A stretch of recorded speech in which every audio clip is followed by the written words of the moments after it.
for our non-Indian audience and the people who are very excited to just see the updates of the Indian weddings, of how grand they are. Why don't you just take them through about all the main events that happen? The first day when the guests come in, there's usually a welcome dinner which also turns into an engagement. Right. And these are usually like half the guests that have just arrived, right? Because it's like the close ones who come one night before. Usually is the Mehndi, which is the henna event. Again, there is dancing, there is singing, it's beautiful, it's colorful. And, Mehndi is something, the bride usually, she puts it a couple of days in advance, but on that specific day, she'll just put a little bit in front of people, just, as something that she can take pictures of. But eventually... That's the current trend, by the way. Also, I think she doesn't want to be sitting for 4 or 5 hours. She'd rather be interacting with all the guests who've come to spend time with her.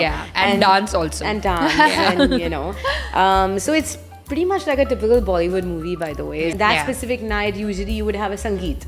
Sangeet is, again, an outfit change, jewelry change, decor change. Setup change. I like how she's visualizing in her head, and then she's saying she's like planning a wedding right now in her head. So when the bride and the groom walk in now, like I think another big trend is about how they walk in, right? Like, are they walking in to a specific song? Are they walking in with their guests, which is their friends, And they'll dance and walk in, and this entry has become quite a deal.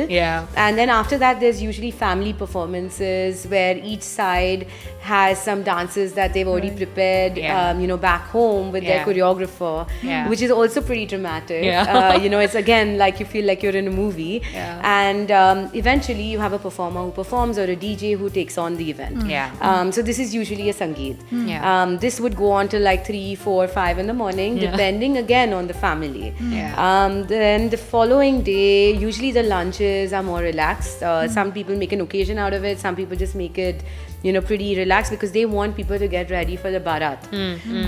The Bharat is the procession in which the groom is dancing his way to the wedding venue.